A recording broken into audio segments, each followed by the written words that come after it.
The art of Qigong is as old as time itself. Originating in China over 5,000 years ago, Qigong is a philosophy and practice of aligning breath, physical activity, and awareness for mental, spiritual, and physical health. Qigong also plays a pivotal role in Chinese martial arts, specifically for internal styles and the procurement of a universal life force or energy called Qi.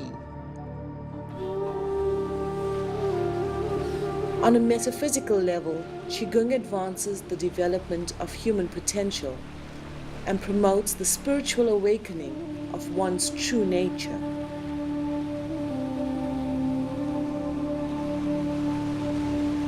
In the Western world today, Qigong means it's a comprehensive exercise which link with the yin and yang, the law of nature, as most people know, and also with the 5 elements principles. So we use these exercises to try and benefit from nature itself, the energy of nature, as well as our own energy. Yes. According to the Chinese model, sickness, pain, and other health anomalies are caused when Qi is blocked. Qigong exercises remove energy blocks and increase the flow of Qi throughout the body, healing and enhancing the bodily functions. With the rapidly increasing number of Qigong practitioners around the globe, the Chinese Health Qigong Association was formed to formalize and optimize Qigong exercise regimes for the 21st century. Having successfully spread Qigong in 4 continents so far, the organization sends delegations to promote and demonstrate Qigong exercise regimes, as well as training instructors and new candidates. With a lot of interest for traditional Chinese medicine beginning to brew in South Africa, a trip to the mother city became imminent.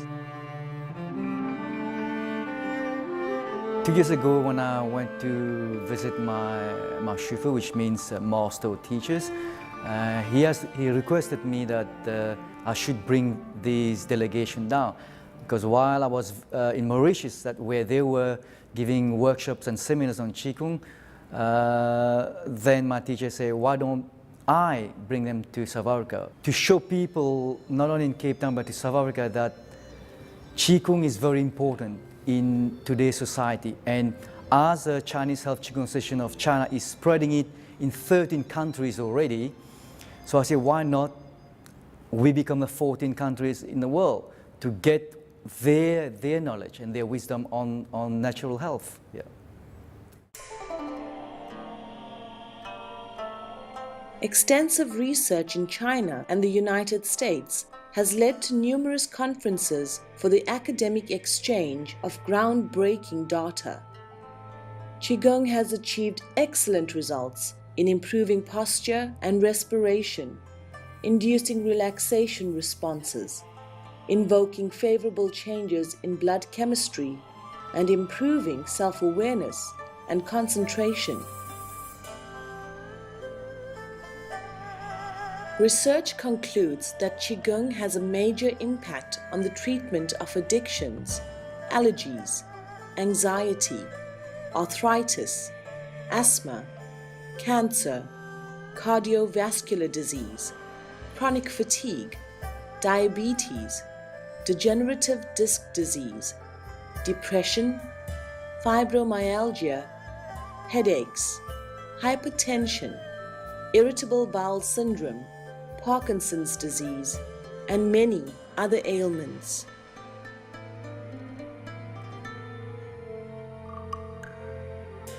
For us, on the east side, it's all integrated. To understand medicine, we need to understand our own mind, our own inner self, inner body. We need to understand the philosophy of it. Then we can get into medicine. So all have an interaction. But regardless to that, that's how we train. But for people that just want to do it for exercise, now, because they have made a specific set routine, I think it's very convenient for today's society, which is very fast-paced and very stressful, and it's easy to learn. So if you don't need to learn for an hour, you can under half an hour, you can complete one set routine. And I think what they've done, the Chinese Health Qigong Associations, they've done something great for today's society. Because Qigong includes both dynamic and gentle techniques, which can be practiced from standing, seated, or supine postures, it is a perfect exercise for young and old, weak and strong. Routines can be tailored to individual needs, making it an ideal aid to recovery from illness or injury. Qigong is a form of complementary medicine. It works well with other forms of therapy and should not be used as a substitute for treatment by a physician. You can start at absolute basics. We've seen it in the first seminar in Cape Town. Some people wasn't as fit as some of my students, but it was simple.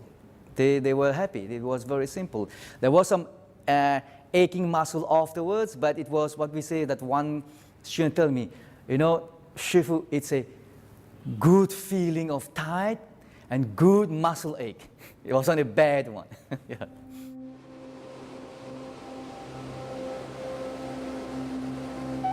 The amount of qi in the universe is always the same. It is never more or less. But the quality of qi can change.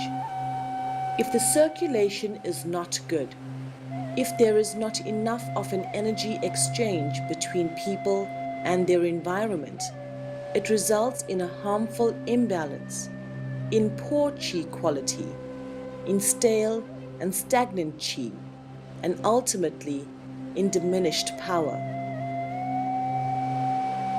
To better the quality and improve the circulation of qi, human hearts must open. Unconditional love is the key to unleashing the power of Qigong. The relationship between human beings in society can affect nature. If the family is happy, it affects the community. If the community is flourishing, it affects the country. If the country is healthy, it affects the world. This is what leads to peace and harmony.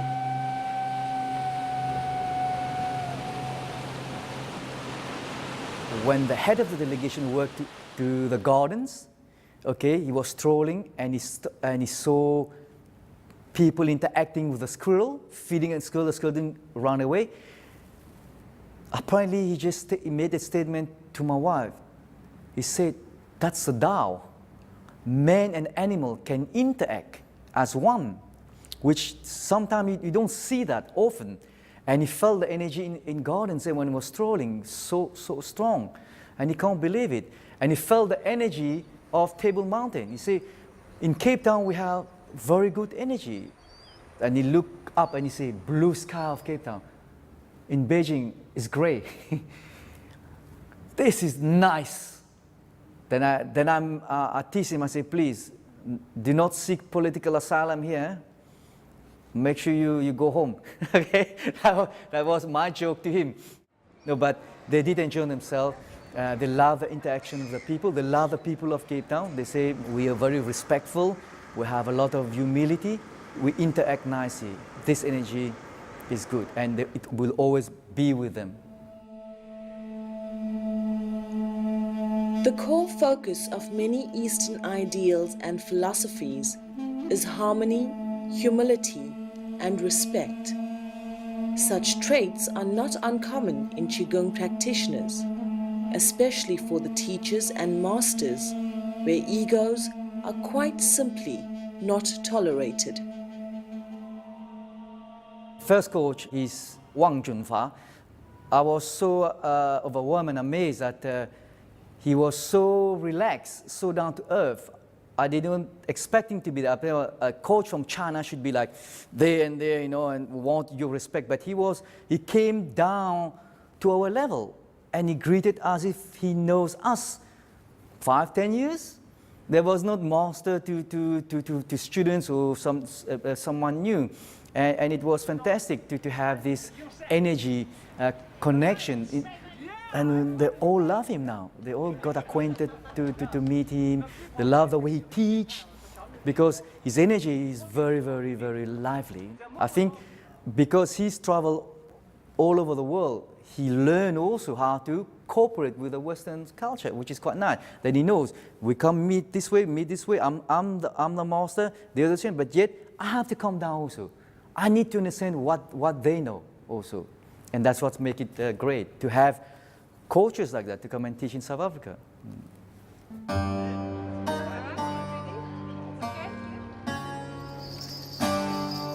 The success of the Chinese Health Qigong Association's first official South African visit was celebrated with a special ceremony at the Dao Yun restaurant in Sea Point. Workshop participants were acknowledged for their outstanding efforts in learning the exercises, and the audience was treated to a demonstration of various martial arts forms by the South African hosts and the Chinese masters.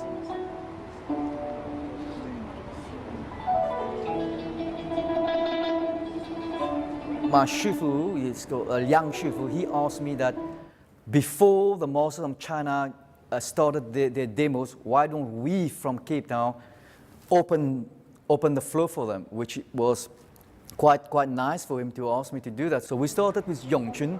Yongchun is an internal style. It's much more an upper body, close contact style, and everything work mainly on the upper hands. The legs is just front kick or a very short kick. It's a very dynamic style. A lot of people will remember it as Wing Chun, Bruce Lee, that made it famous. So that's what these guys were doing in honor of their grandmaster, which is Ma Shifu, Liang Shifu. Okay, I think then from there was Kim, my son. Okay, he did what we call the Nanchuan. Nanchuan is a short fist boxing. Okay, it's very energetic, very powerful, very strong. Okay, a lot of speed and power. Okay, so that's what he was doing. That's a very also competitive style.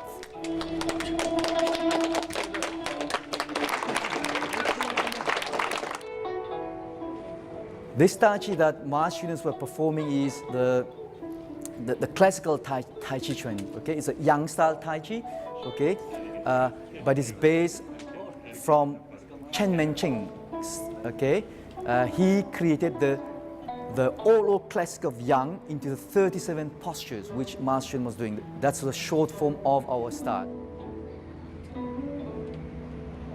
And then we had the students that did the first seminar here. So they perform what they call the 8-section brocade, okay, Qigong. It is a breathing exercise. In Chinese called Ba Tuan Qin, okay. They did the seminars, okay, for 2 days, but they were just, the coach just says, please, you have to demonstrate it. And then lastly is where each master was demonstrating. Yang Bai Long, the old masters, that's 64 years old, he did the Tai Chi palm, okay, which apparently in China he just formulated and created that form. He comes from Beijing Sport University. He teaches there as a professor.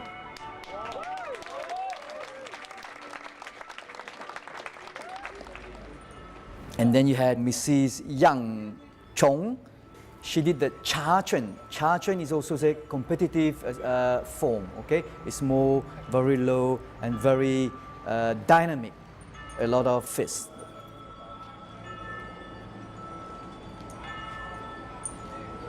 Then you had Wang Junfa. Wang Junfa did the Mantis form. He was very jokingly asking the people, oh, what it is, what animal. So it's a pragmatist, but also competitive. He comes from the Shandong Qufu Normal University. Also, he teach there. Lastly is Liang Shifu, Liang Dongsheng. He did the fan form, which was very, very nice, very fantastic. But it comes from the Chen style fan form. Okay, he comes from the Tai Chi and Dragon Line Dancing Associations, which is based in Mauritius.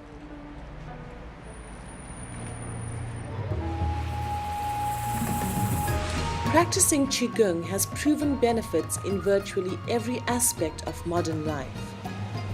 Countless testimonials cite vast improvements in personal relationships, family interactions, and business performance. Qigong practitioners are happy and conscientious people who positively contribute to society with overwhelmingly good intentions. They become deeply reflective, recognizing the connection between themselves and all things. This engenders compassion for others and acceptance of oneself.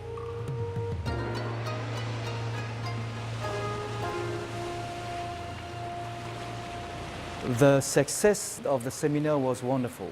On their farewell function, I've been requested by the head of the Chinese Self Qigong Association of China to initiate the South Africa Chinese Self Qigong Association. So it's not a matter, do I have to bring them again? It's yes, they will come again next year. And what I've loved about them is they set the association in South Africa, spread the love and peace of Qigong to everybody. In any circumstances, there's no boundaries. And then they even told me, anytime you want coaches or a coach to come down, phone us or email us. We'll be happy to send them through. A big thank you I want to say first is to my wife. She's done so much for the delegations. Lots of thanks to my students also. And I must also a big thank to my teacher, Liang Shifu, for making this happen after 2 years of negotiation, that the Chinese Self Qigong Association of China can come down, and now they've been here, we have enjoyed the workshops, and I thank all the coaches that I met, the 3 top coaches, okay, and the head of the delegates also. And thank you to everybody that have made it a success, and there's more to come. Qigong is made up of 2 words, Qi, which is a universal life force, and Gong, which means a skill cultivated through steady practice. Put together, Qigong thus is the steady practice of universal energy. South Africa has only just awoken to the benefits of this ancient Chinese wisdom. If there is one miracle pill to bring well-being to our citizens and peace and harmony to our communities, then it is Qigong, the art of being.